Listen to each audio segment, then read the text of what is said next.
Buenas noches, bienvenidos a Geopolítica en Debate, un espacio de análisis de los problemas del orden internacional. Esta noche con el tema ¿ha ganado Palestina la guerra de la opinión pública? And our American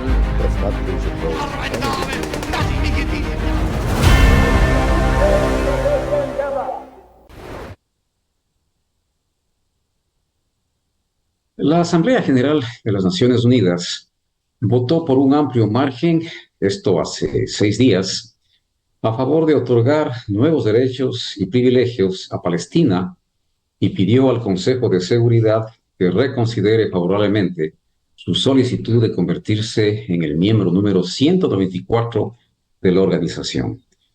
El organismo mundial de 193 miembros aprobó la resolución patrocinada por árabes y palestinos por 143 votos a favor, 9 en contra y 25 abstenciones.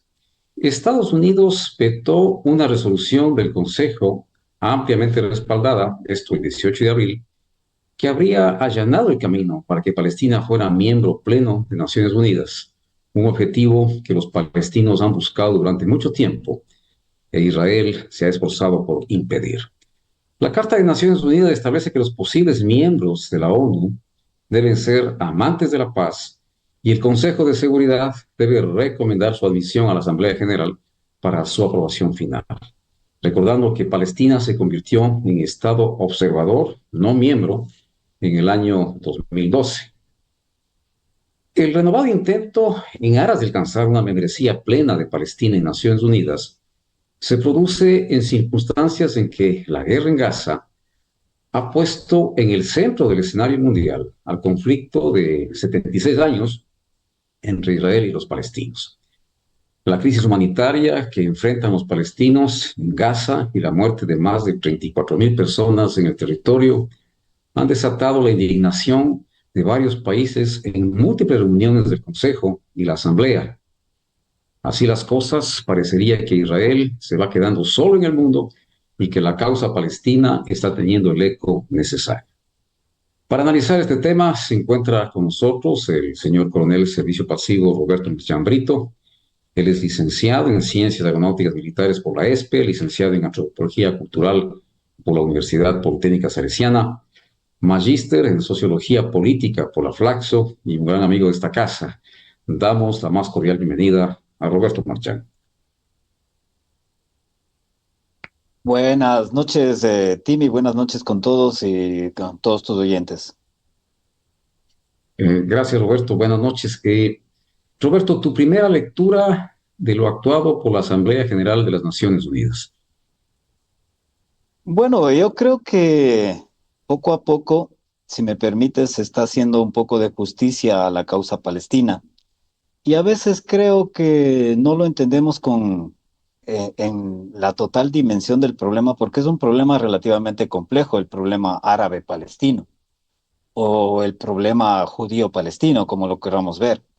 Y para eso yo creo que es necesario irnos un poco más allá de la situación que está pasando ahora, la realidad actual que se desencadenó, recordemos, por el ataque de Hamas a asentamientos israelíes y la masacre que se produjo, pero que tiene connotaciones históricas muy grandes y que a veces las dejamos pasar y cuando no las dejamos pasar las connotaciones históricas o el relato histórico, creo que perdemos la noción de la realidad un poco, porque hay que estar claros de que en este mundo, una de las cosas que yo siempre digo, en este mundo, en realidad las verdades son relativas o hay muchas verdades relativas, porque lo que generalmente vemos es relatos, es decir, discursos de gente que de alguna manera o de algún modo tiene intereses específicos para posicionar ciertas ideas.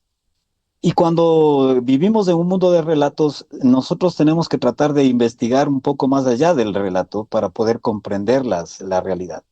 Entonces, no sé si te parecería a ti empezar tal vez la conversación hablando un poco de la génesis del problema, que no es, como te decía, en el ataque que se dio hace poco, sino que tiene una génesis mucho más antigua que probablemente data desde tiempos mismos de la creación de los Estados-nación.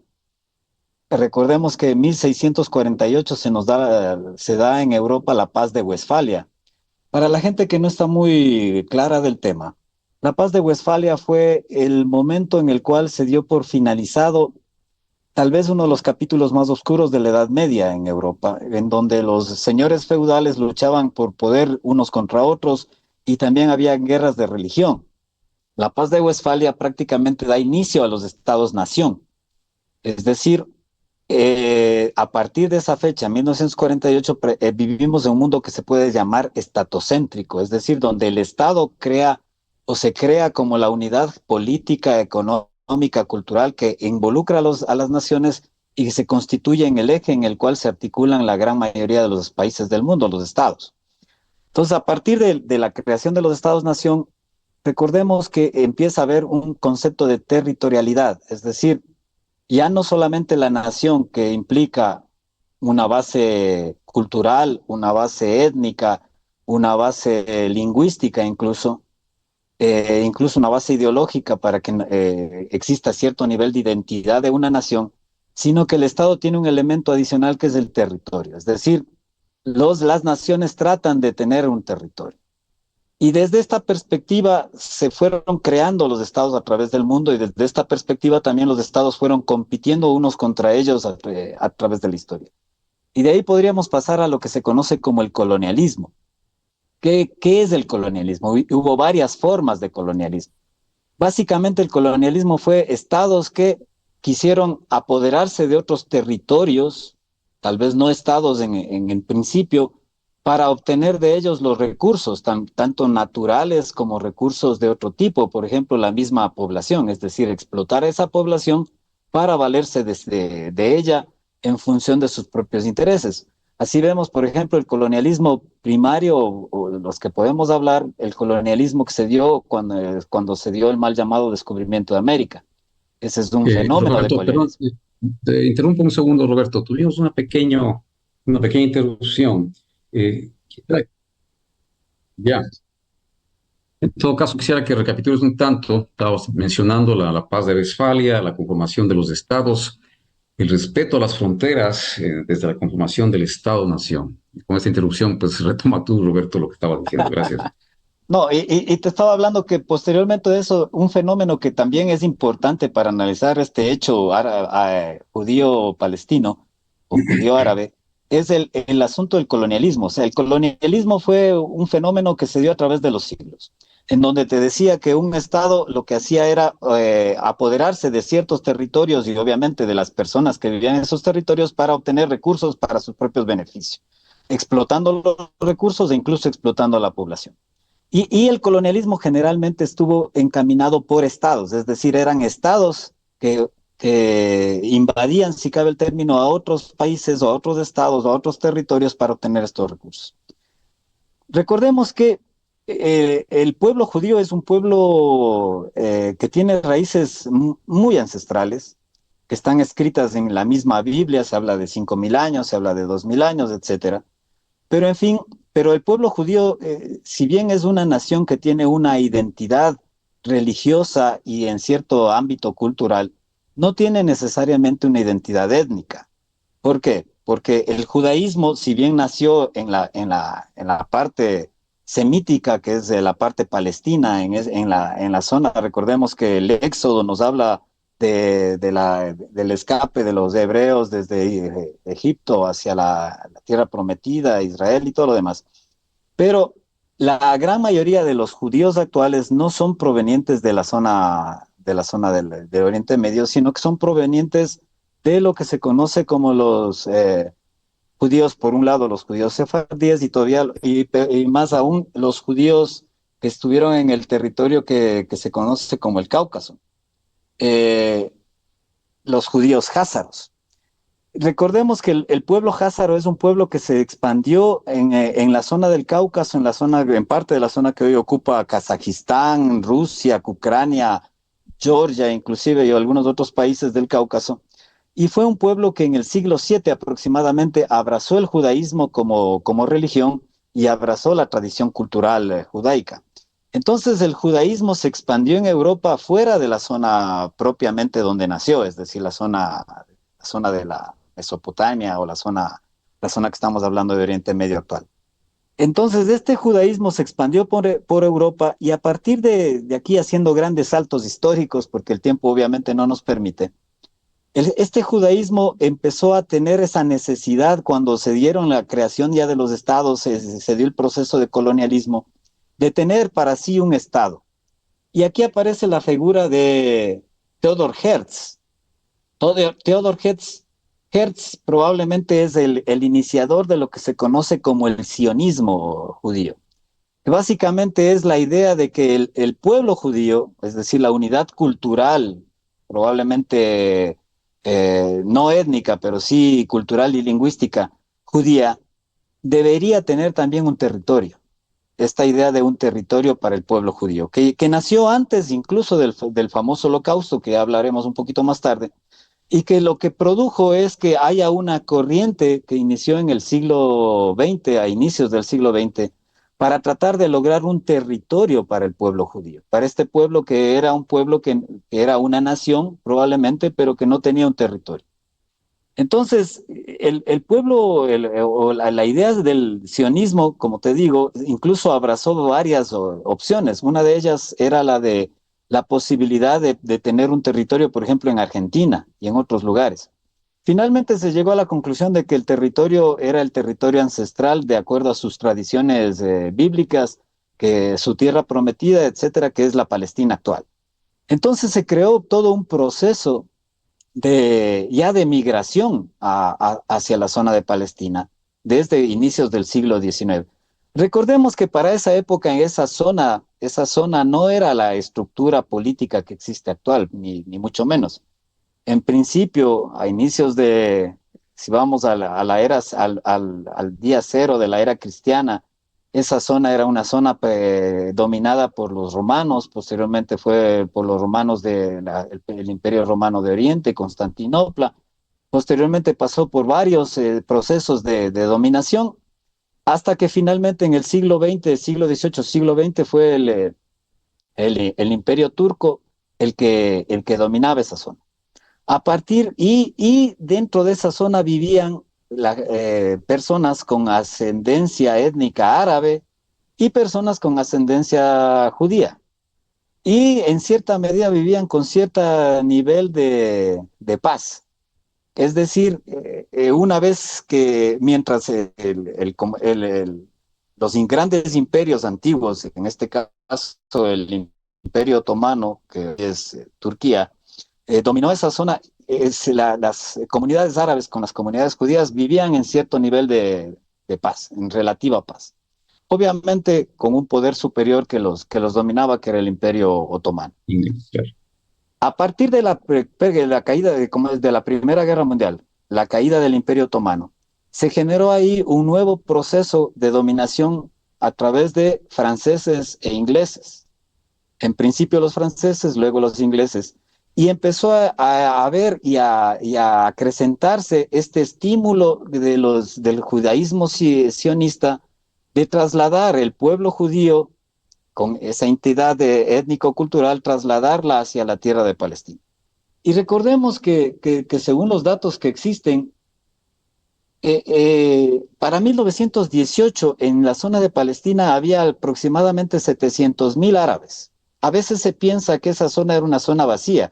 Incluso habían en esa época relatos que decían como es un país para un pueblo sin tierra, una tierra sin gente para un pueblo sin tierra.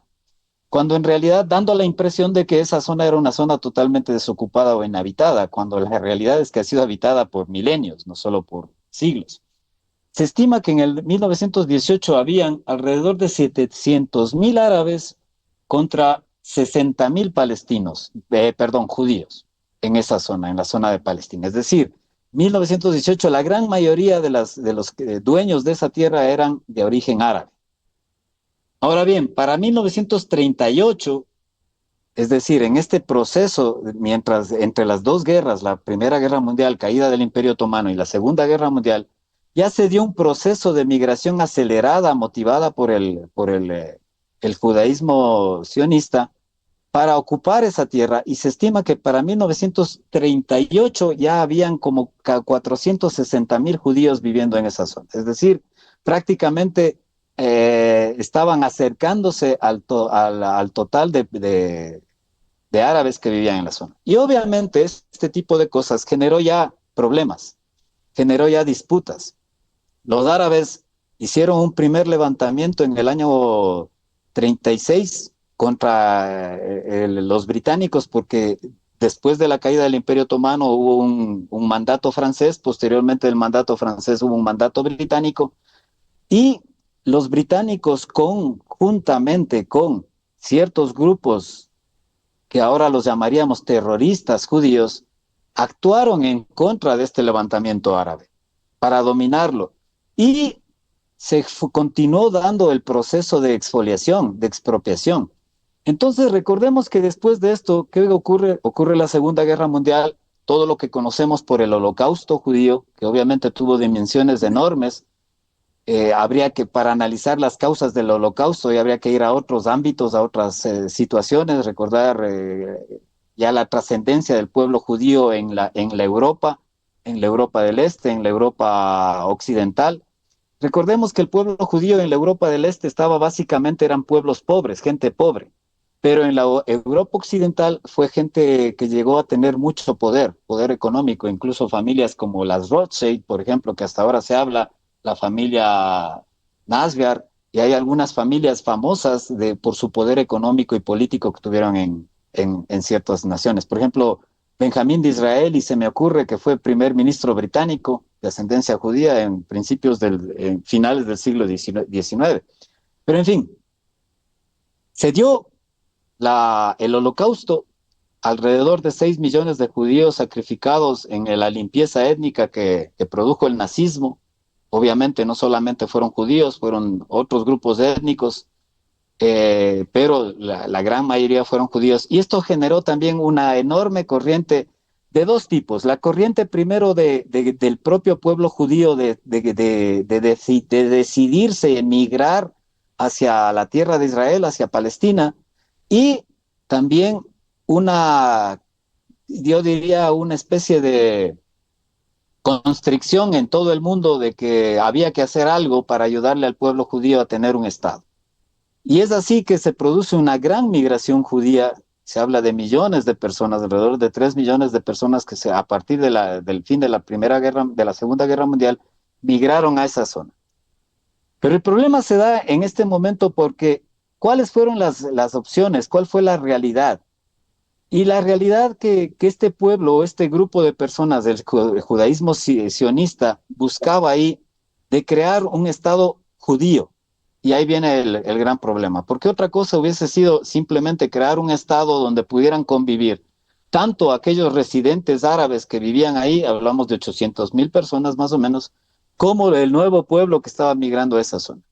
Pero la idea sionista siempre fue la creación de un Estado judío, de un Estado en el cual, en base a criterios religiosos y a criterios incluso étnicos, podríamos hablar incluso raciales, empezó a segregar a la población. Y de ahí se dio lo que se conoce en el mundo palestino como la Nafka, que es el gran desalojo que se produjo de más o menos la mitad de esa población palestina expulsada de su tierra, expulsada de sus propiedades, expulsada de todo lo que ellos habían vivido hacia el exterior. Entonces, este es un problema que tiene antecedentes muy, muy, muy complejos, muy, muy antiguos, que no se lo puede analizar simplemente desde la perspectiva y desde la retórica actual. Entonces, bajo esta situación y contestando ahora sí a tu primera pregunta, Timi, yo creo que el mundo, a partir de esto, de lo que está ocurriendo ahora, está empezando a darse cuenta y a mirar un poco más en profundidad el problema que ha ocurrido a través de este siglo, sobre todo del siglo XX, para el pueblo palestino. Y de alguna manera se está empezando a reivindicar la necesidad de lograr una solución que ojalá pudiera ser justa tanto para el pueblo palestino como para el pueblo judío, aunque lastimosamente parece que estamos muy lejos de esa situación. Muy interesante tu recorrido histórico, Roberto, sin olvidarse también que en 1917 la Declaración Balfour es la que quizás dio el espaldarazo final a la posibilidad de la creación del Estado de Israel, con todo lo que tú mencionaste. Para volver a lo que te había preguntado, la resolución de la Asamblea General de las Naciones Unidas debe gozar del respaldo del Consejo de Seguridad de sus 15 miembros, 15 votos. Ciertamente que Estados Unidos lo vetará y la iniciativa se reducirá a un acto simbólico y un espaldarazo de la comunidad mundial para Palestina, eh, lo que implica por lo menos un triunfo mediático de la causa palestina y en la opinión pública mundial, cierto respaldo que tú mencionas. Me llamó la atención las declaraciones del embajador de Israel, y ahí viene el siguiente cuestionamiento. El embajador te decía, Gilad Erdan, dijo que esto supone conceder a Hamas, en este caso, un premio y alentar el terrorismo en la región. Decía él, es una recompensa a Hamas y supone dar la bienvenida a un Estado terrorista. Recordó a los israelitas, perdón, secuestrados por Hamas en el ataque del 7 de octubre, en el que murieron 1.200 personas. En alguna medida, los judíos reivindican las acciones de Hamas en términos del terrorismo y que esto debería, o esto supone, que debería tener el rechazo mundial. ¿Cuál es tu criterio? Ahí entramos en el problema del terrorismo. ¿Qué es terrorismo? Porque, ¿qué nos diferencia, por ejemplo, qué es el terrorismo? Nos diferencia el terrorismo, por ejemplo, de la criminalidad común. Si va una persona y mata a 10 personas, simplemente, y por crimen, por una criminalidad común, ¿qué le diferencia de alguien que vaya y mata a 10 personas como terrorismo? ¿Qué nos permite identificar las dos cosas? Sea, el concepto básico es en función de los fines, es decir, criminalidad consideramos todo aquello que tiene un objetivo económico. Es decir, si yo soy de parte de una banda que trafica drogas y me enfrento a otra banda que trafica drogas, el objetivo para matar a los unos de los otros es puramente económico.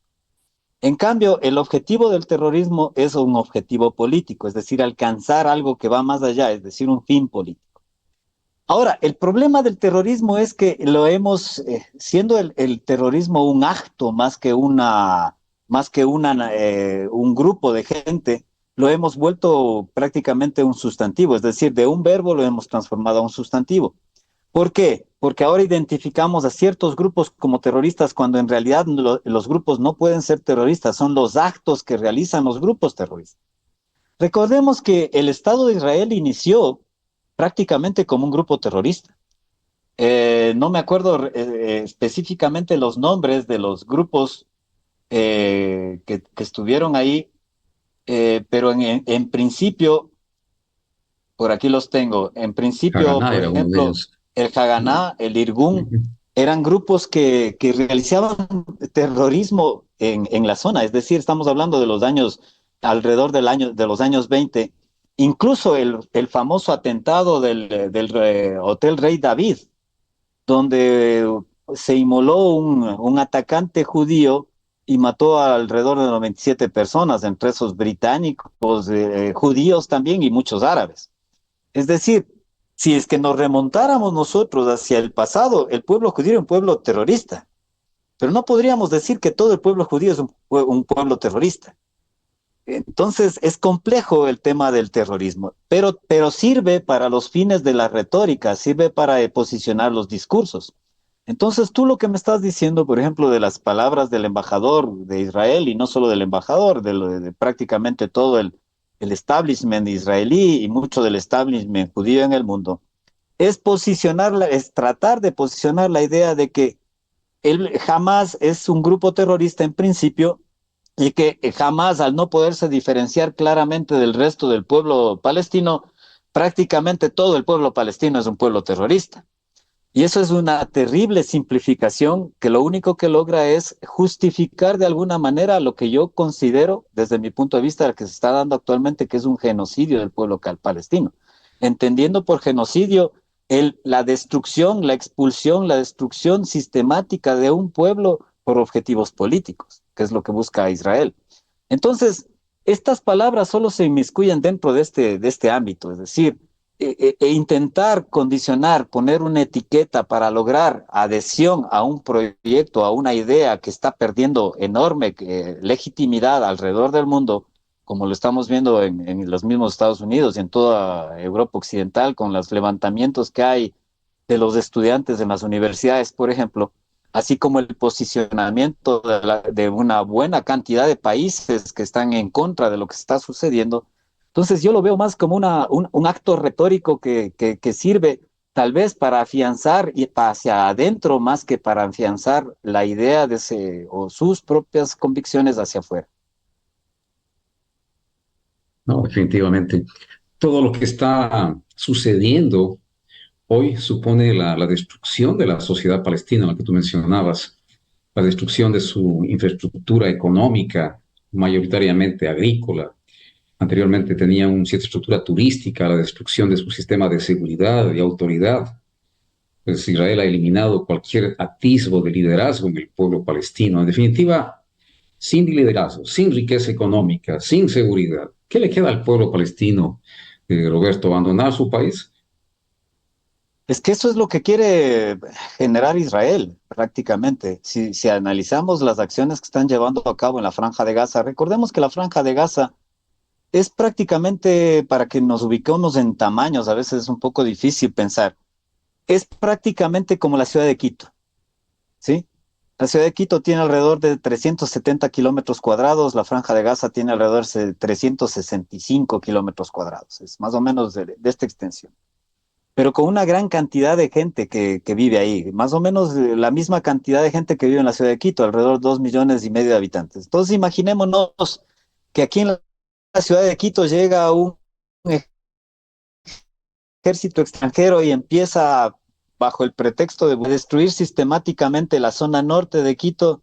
Toda la gente civil trata de migrar o moverse hacia la zona sur, huyendo de estas acciones violentas, y sistemáticamente este ejército sigue destruyendo, arrasando prácticamente, porque lo que podemos ver en las imágenes que vemos en todas partes, no es simplemente una búsqueda de personas, es arrasar prácticamente todo lo que existe. Y poco a poco nos va orillando hacia el extremo sur. Imaginémonos que todo el pueblo de Quito, los 2,5 millones de habitantes, están amontonados en la zona, qué sé yo, desde la Villa Flora hacia el sur, hacia Chillogay.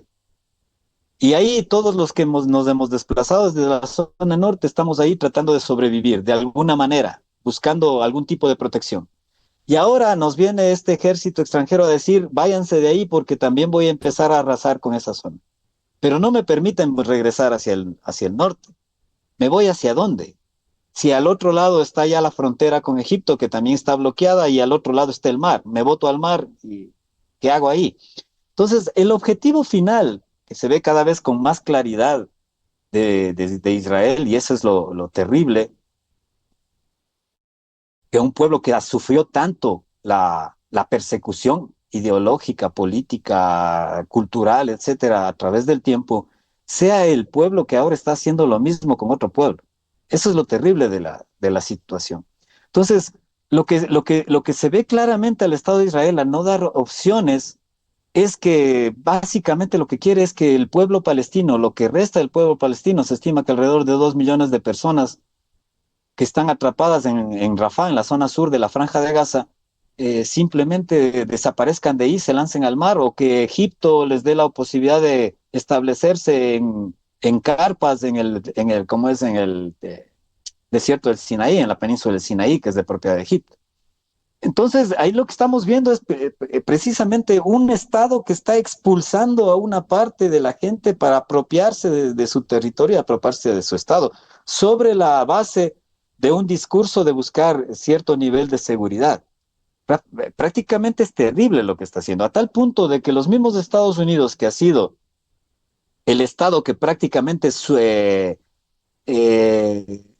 está detrás del sostenimiento israelí a través de estos años, sobre todo desde que en principio fue Francia, después de Gran Bretaña, ahora Estados Unidos, los mismos Estados Unidos se vean imposibilitados de poder aceptar lo que está tratando de hacer Israel.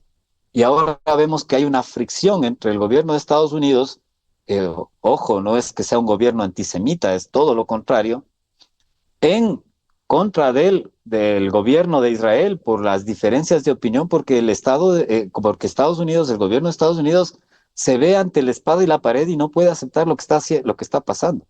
Es ya imposible aceptar, es la imposible de sostener y poder justificar lo que está pasando.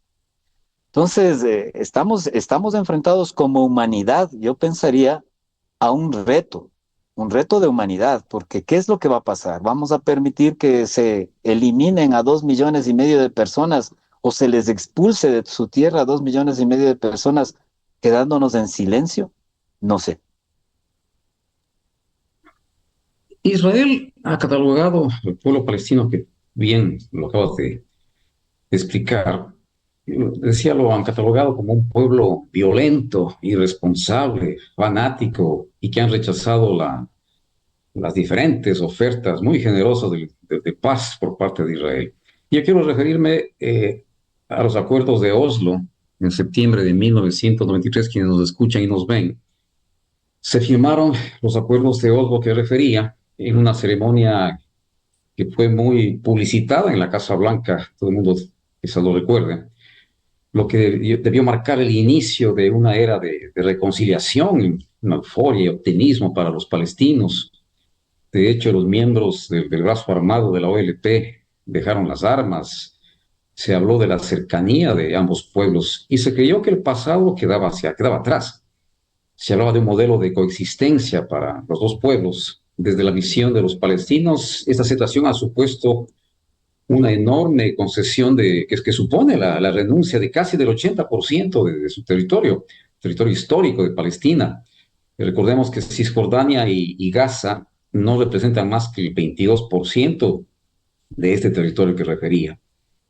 Esto supondría ser el emplazamiento del futuro Estado palestino. ¿Ese 22% crees que finalmente pueda satisfacer las expectativas de Palestina en el evento de que en este momento en particular la comunidad mundial se movilice y se exija a Israel que por lo menos se respete Cisjordania y la Franja de Gaza para que de ahí se conforme el Estado palestino? Yo creo que la situación se va volviendo cada vez más compleja, Timmy.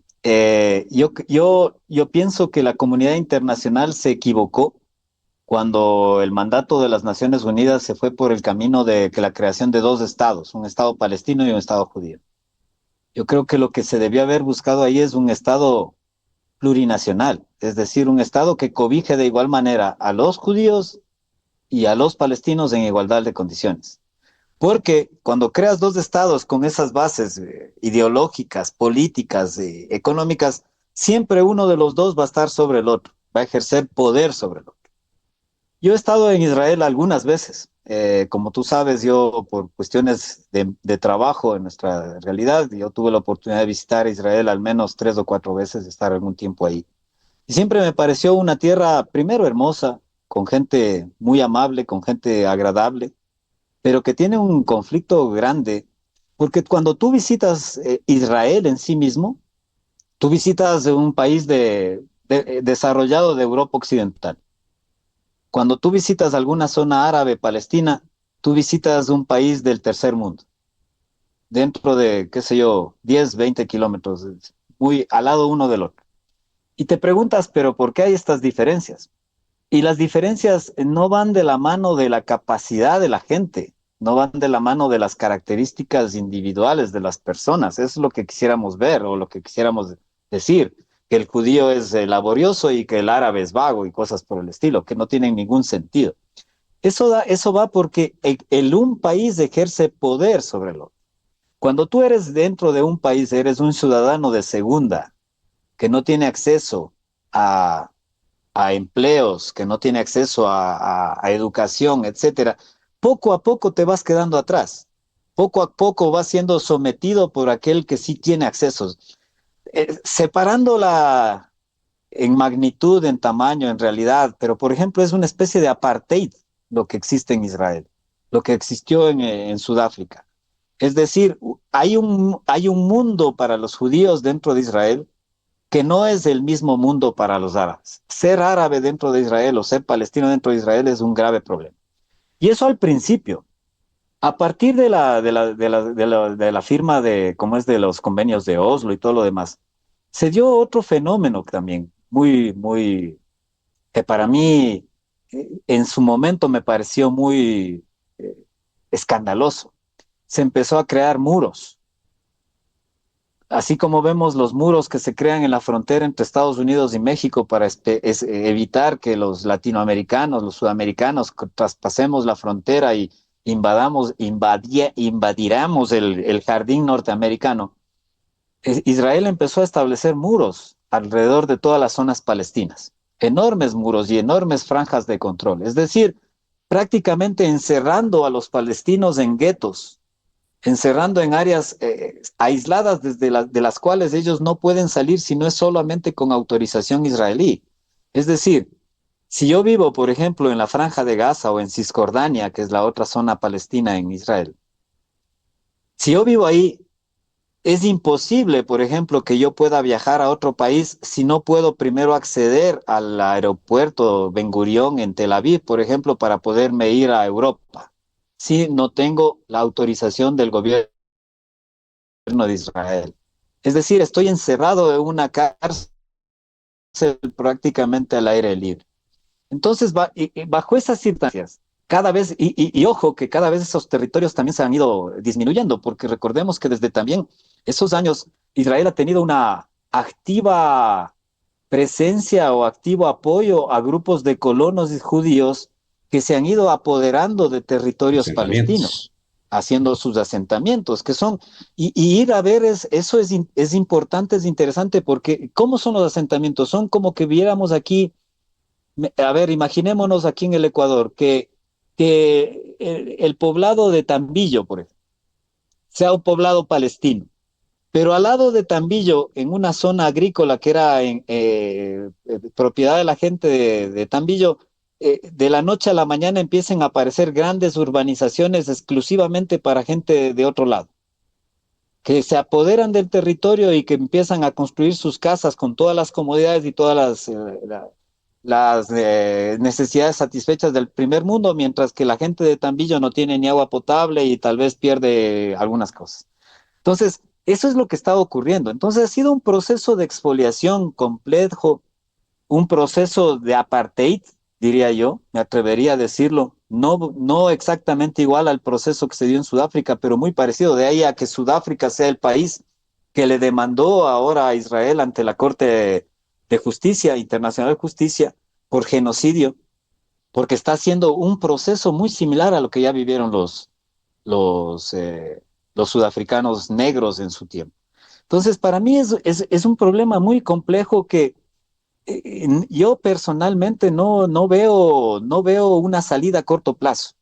La primera cosa que debería hacer la comunidad internacional es frenar el genocidio que está cometiendo el Estado de Israel. Si bien en noviembre pasado el ataque de Hamas contra Israel provocó alrededor de 1.500 personas, algo totalmente terrible, execrable, condenable desde todo punto de vista, pero por esa acción no podemos justificar que ahora Israel ya haya asesinado a 35.000 palestinos en la Franja de Gaza. Ya van más de 35.000 palestinos, una gran parte de ellos niños y mujeres. Entonces, no existe ningún tipo de razonamiento lógico que no vaya más allá del fanatismo que pueda justificar lo que está haciendo Israel con Palestina. Algo que tú mencionabas, de Gaza se ha convertido en una suerte de gueto. Mira, qué paradójico, ¿no? Recordaba el gueto de Varsovia en la Segunda Guerra Mundial, en donde los judíos morían, en donde había un control de salida, de ingreso, una condición de hacinamiento, una miseria total. Y ahora lo está Israel replicando con el pueblo palestino. Y eso hay que ser claros. Está sucediendo eso, lo que hicieron los nazis en su momento con los judíos. Hay muchos guetos en la Europa ocupada por los nazis durante la Segunda Guerra Mundial, hoy lo están replicando. A los ojos de la comunidad internacional, los asentamientos israelíes que tú mencionabas supone quizá el principal escollo del conflicto árabe-israelí. Numerosos tratados internacionales y resoluciones de Naciones Unidas prohíben expresamente la construcción de dichos asentamientos. Por ejemplo, la resolución 446 del Consejo de Seguridad de las Naciones Unidas afirma que el Convenio de Ginebra relativo a la protección de personas civiles en tiempos de guerra, esto del 12 de agosto del 49, es aplicable pues a los territorios árabes ocupados por Israel desde el año 67. Incluso Jerusalén también. El artículo 49 del Cuarto Convenio de Ginebra, del que Israel es firmante, especifica que la potencia ocupante no podrá efectuar la evacuación o el traslado de una parte de la propia población civil al territorio por ella ocupado. En marzo del año 2021, y lo que tú mencionabas, la Corte Penal Internacional anunció el inicio de una investigación sobre posibles crímenes de guerra cometidos en Palestina, entre los que se incluyen los asentamientos israelíes en el territorio palestino ocupado. Tú mencionabas que efectivamente Sudáfrica está llevando a efecto una demanda en la Corte Internacional de Justicia con respecto precisamente a un posible genocidio, una limpieza étnica del pueblo palestino. También quería un criterio la comunidad mundial respecto del sur global. También se ha hecho presente, vemos que Nicaragua a través de una demanda hacia Alemania por la venta de armas a Israel, vemos que Colombia, Bolivia han roto relaciones diplomáticas con Israel. Esa sea la presencia, te decía, desde el sur global. Sudáfrica haciendo lo propio con respecto a la demandable por este potencial genocidio. ¿El sur global tiene algo que hacer en el tablero geopolítico internacional? ¿Qué opinión te merece? Yo creo que el sur global debería tener un papel. Lastimosamente no tiene un papel porque el sur global, que hablamos de una diversidad de países, prácticamente lo que antes se consideraba el tercer mundo, ahora de alguna manera eufemísticamente hablamos del sur global. Suena mejor que el tercer mundo. Pero creo que también somos países en disputa, países en conflicto, países que tienen diversas realidades y que todavía están en disputa, sobre todo en un marco geopolítico actual donde estamos viendo la caída de un hegemón mundial, la caída de un sistema de seguridad mundial basado en un solo hegemón, en una sola gran superpotencia que vino desde el 91 con la caída de la Unión Soviética hasta los días de hoy, que es Estados Unidos. Es decir, un mundo unipolar. Y estamos viendo el traspaso hacia un nuevo mundo multipolar, donde nuevas potencias emergentes están pidiendo su espacio. Hablo de Rusia, China, India, los BRICS, etcétera. Entonces, si tú me preguntas qué deberíamos hacer en global, lo primero que deberíamos hacer es tener una visión propia. Porque lastimosamente, si nos tomamos en cuenta, por ejemplo, solamente Sudamérica, lastimosamente, tenemos el gran problema de nunca haber logrado la unidad que deberíamos tener. Imaginémonos qué sería Sudamérica si es que lográramos una unidad. El enorme territorio con la enorme cantidad de recursos, con el potencial humano que tenemos. Pero no lo podemos lograr. ¿Por qué? Probablemente por los poderes que sobrepesan sobre nosotros, porque aquí interesa menos posibilidad de una unificación de América, por ejemplo, al hegemón mundial, al que está ahí arriba, que no le interesa que haya alguien que le dispute el poder. Entonces, lastimosamente, nosotros primero deberíamos poder ser capaces de tener una visión del mundo propia, una visión nuestra acerca del mundo, que lastimosamente, y repito muchas veces lastimoso, no se lo ha podido desarrollar por la propia influencia de nuestras élites. Desde mi punto de vista, el problema que tenemos aquí es las élites nacionales que no son élites realmente nacionales. Son élites que están siempre al servicio de otro. ¿Cuál fue la razón primordial? Más allá de las consideraciones políticas, tema de otra discusión, por ejemplo, para la destrucción de la UNASUR. Podemos decir que la UNASUR lastimosamente se fue por un lado del espectro político, ideológico, hacia la izquierda y que bla, bla, bla. El mayor problema que le representó la existencia de la UNASUR al hegemón mundial a Estados Unidos es la intención de crear el Consejo Sudamericano de Defensa.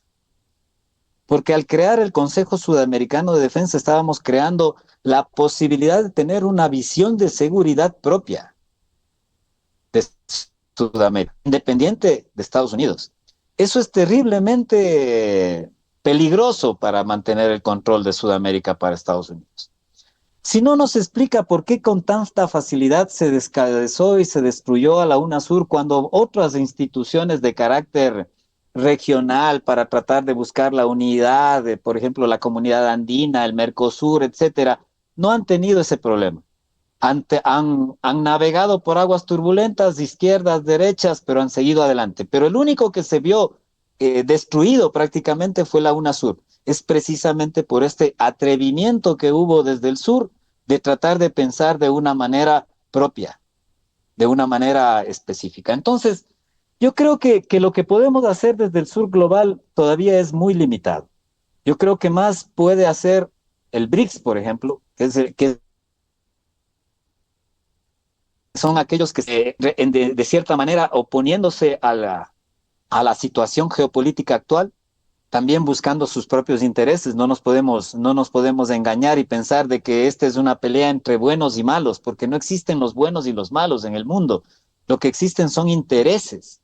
Y dependiendo desde dónde se vean esos intereses, se convierten en buenos o malos. Si es que yo soy norteamericano y velo por los intereses norteamericanos, los intereses que yo estoy defendiendo son los buenos. Pero si yo soy ruso o chino y vuelo por los intereses rusos o chinos, obviamente los intereses norteamericanos son los malos. Es decir, aquí no debemos confundirnos y entrar a esa disputa entre buenos y malos. Eso va mucho más allá. Entonces, contestando nuevamente a tu pregunta, yo creo que lo que a mí me llama la atención es que, sobre todo, y bueno, eso también tiene explicaciones, los que no logran una unidad para enfrentarse a esta nueva realidad, sobre todo, son los países árabes. Recordemos que Israel está rodeado de toda la gran mayoría de países árabes y países persas. Y el único país que básicamente se ha opuesto activamente al genocidio es Irán. Y Irán no es necesariamente árabe, si bien es musulmán, pero es persa. Es decir, tiene una identidad étnica diferente, incluso competitiva con el mundo árabe. Entonces, yo lo que finalmente para cerrar este tema, yo creo que estamos, como te decía, en una situación difícil que no se va a solucionar sino hasta que se solucionen otros problemas geopolíticos de mayor envergadura. Y me refiero a esta rivalidad ahora o a esta desaparición de un mundo unipolar que está tratando de mantenerse y la aparición de un nuevo poder multipolar. Ahora, el problema es que si pensamos en las relaciones internacionales, se sabe con claridad que generalmente son más estables los mundos unipolares, donde solo hay una gran superpotencia que domina prácticamente el mundo, suele ser más estable que cuando hay mundos multipolares, porque ahí hay más disputas de poderes entre grandes y pequeñas potencias regionales. Entonces, me temo que estamos transitando también en el ámbito de la seguridad de un mundo relativamente más sencillo de entender, más seguro, si cabe el término, entre comillas, a un mundo que va a ser incluso más conflictivo en el futuro inmediato. Ojalá ese conflicto no nos lleve a lo que muchos tememos, porque ahora se habla con cierta ligereza del uso de bombas nucleares, de armas nucleares.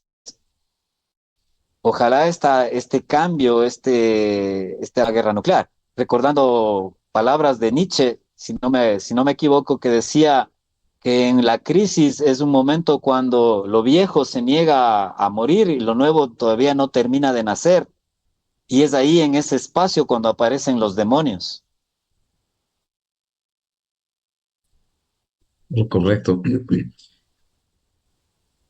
Quería hacer una pequeña digresión del tema que nos ocupa y la preocupación de las Naciones Unidas y de los países que están proponiendo que Palestina tenga todas las prerrogativas de un Estado. Generaría preocupación, te decía, en China, porque quizás esta misma circunstancia pudiera darse en Taiwán. Es decir, que si las Naciones Unidas deciden fallar a favor del Estado palestino, Quizás la preocupación de China, de Rusia inclusive, con respecto a los países balcanizados, y en el caso de Taiwán, que puedan exigir las mismas prerrogativas. ¿Qué opinión te merece ya para ir cerrando el programa? Timmy, se me cortó por un instante tu transmisión y no te escuché bien la pregunta. No sé si me puedes repetir.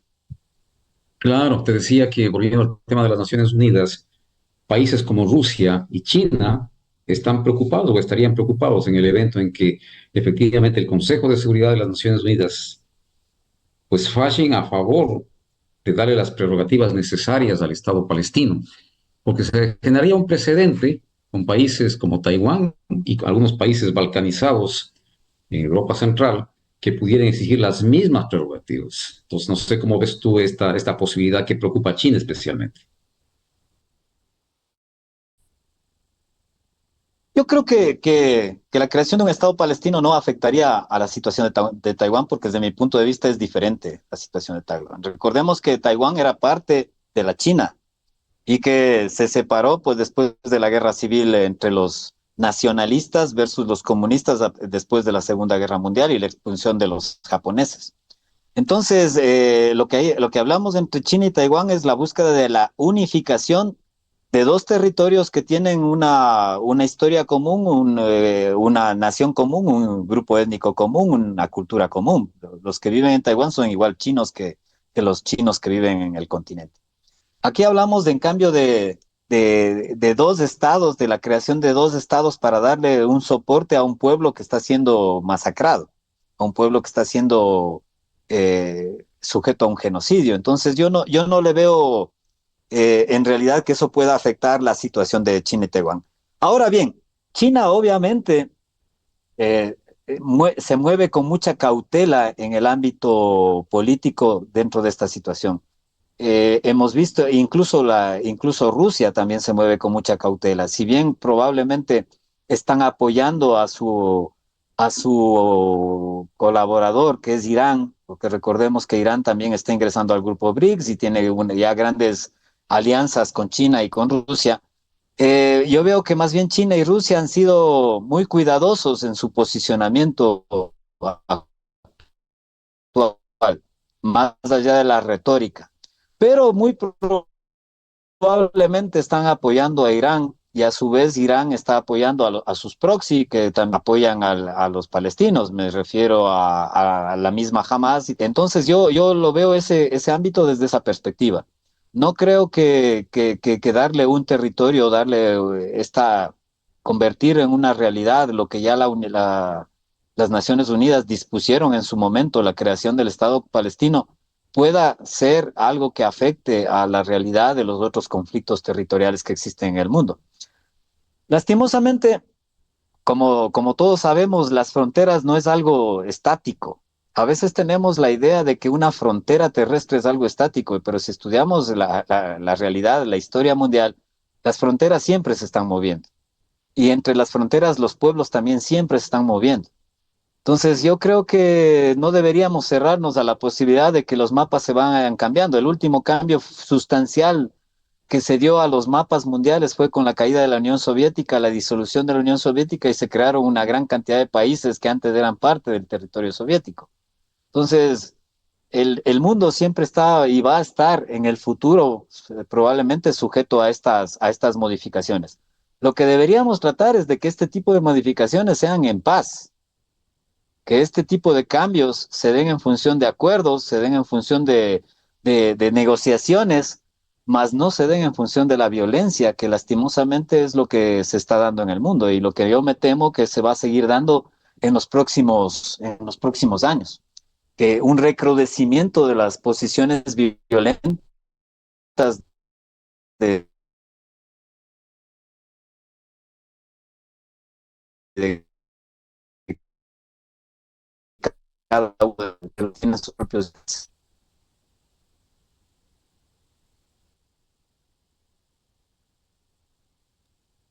En la última parte, Roberto, se nos cortó un tanto, pero bueno, creo que está clara tu posición.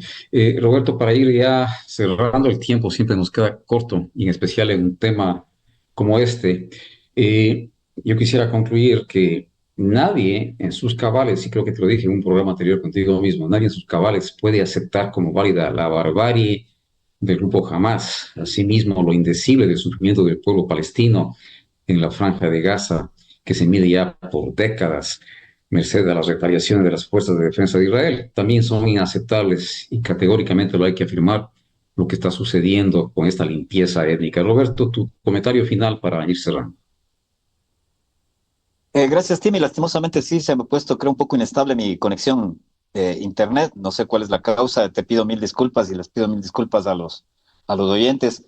Simplemente agradecerte, Timmy, y esperar que ver qué es lo que nos depara el mundo. Yo, lastimosamente, como te decía, pienso que la situación va a ser cada vez un poco más compleja. Y eso también nos obliga a todos los que estamos acá en el sur global a tomar un poco de conciencia de la importante que es mantenernos primero al tanto de lo que ocurre en el mundo, no solamente cerrarnos en nuestra propia burbuja de nuestra realidad, que también es conflictiva y tiene muchos problemas, obviamente, pero que también tenemos que mirar hacia el exterior porque lo que ocurre en el mundo nos afecta, queramos o no queramos. Y la otra, que nosotros como parte del sur global, lo que debemos buscar es buscar la unión. O sea, no podemos nosotros vivir en un mundo cada vez más complejo, en un mundo tal vez más polarizado, en un mundo donde la situación se vuelve cada día más difícil si no tratamos de lograr al menos algo de unión. Y nosotros los latinoamericanos, sobre todo, tenemos prácticamente todo para lograr unión. Tenemos una base cultural muy pida, si no igual. Tenemos una base lingüística, una base identitaria muy parecida. Es decir, tenemos todos los caminos para poder generar una unión. Imaginémonos Europa. Europa, con todos sus problemas, ha logrado una unión siendo el territorio más pequeño del mundo donde hay tal los étnicos, los grupos religiosos, los grupos lingüísticos. Pero aún así ha trabajado para tratar de lograr esa unión. Y nosotros deberíamos también trabajar para eso. Si es que me permite dar un consejo a la gente es, debemos buscar la unión latinoamericana, debemos buscar la unión sudamericana. Perfecto, Roberto. Bien, para concluir, deseo agradecer a los grupos que nos han permitido replicar este programa y que ya están en el orden de los 400.000 seguidores, que lo hacen desde Estados Unidos, Canadá, Australia, Italia, España y por supuesto el Ecuador. A ellos mil gracias por permitirnos ingresar en sus hogares y a ti, Roberto, por el honor de tu presencia y de tu erudición. Muchísimas gracias y un abrazo. Muchas gracias. And we are American.